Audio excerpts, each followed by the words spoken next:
ഹരിച്ചേട്ടാ ഇപ്പൊ സ്കൂളിലൊക്കെ പഠിക്കുന്ന സമയത്ത് ഈ കോമ്പറ്റീഷന്റെ സമയത്തൊക്കെ കവിതയൊക്കെ ഹരിച്ചേട്ടൻ ഞാൻ പാടുമായിരുന്നു. പാടുമായിരുന്നു. എന്നിട്ട് അച്ഛൻ്റെ ക്ലാസ്സുകളിൽ അച്ഛൻ ഈ പറഞ്ഞ കർണാട്ടിക് മ്യൂസിക് ആയിരുന്നു അച്ഛൻ പഠിപ്പിക്കുന്നത്. പക്ഷെ അച്ഛൻ പഠിപ്പിക്കുമ്പം കൊച്ചു കുട്ടികൾ വരും. എന്ന് വെച്ച് കഴിഞ്ഞാൽ 5 വയസ്സ് 6 വയസ്സ് 7 വയസ്സ്. അപ്പൊ ഈ കുട്ടികൾക്ക് ഈ ശാസ്ത്രീയ സംഗീതം എന്ന് പറഞ്ഞ് കുറേ സ്വരവും ജണ്ടവരിശയൊക്കെ പഠിപ്പിക്കുമ്പോൾ ഇവർക്ക് ഹെവിയാ.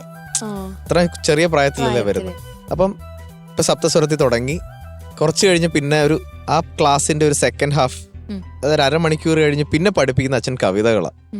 അതാണ് പിള്ളേർക്കും അവരുടെ പേരൻസിനൊക്കെ കൂടുതൽ ഇഷ്ടം. കാരണം ആ കുട്ടികൾക്ക് പിന്നെ സ്കൂളിൽ പോയി അവർക്കൊരു 2 വരി മോനെ പാടുന്നു പറയുമ്പോഴത്തേക്കും സരി ഗ മ പ എന്ന് പറഞ്ഞ് പാടാൻ പറ്റില്ലല്ലോ.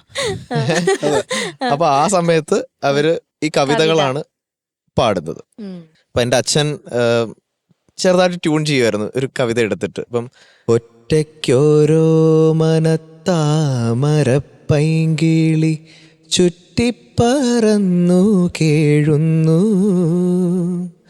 താണുമുയർന്നും കറങ്ങിയും താഴത്തു വീണും പിടഞ്ഞു കേഴുന്നു, വീണും പിടഞ്ഞു കേഴുന്നു. ഇതേ ട്യൂൺ ഇങ്ങനെ റിപ്പീറ്റ് ചെയ്തു പോകും. അപ്പം ഞാൻ എൻ്റെ കൊച്ചിയിൽ ഇതൊക്കെ കേൾക്കുമായിരുന്നു, അച്ഛൻ ഇങ്ങനെ പഠിപ്പിക്കുന്ന കവിതകൾ. ഈ കവിതകളാണ് ഞാൻ എൻ്റെ കോമ്പറ്റീഷന് പോയി പിന്നെ പാടുന്നത്. അപ്പം അതാണ് എനിക്കും കവിതയായിട്ടുള്ള ഒരേ ഒരു ബന്ധം.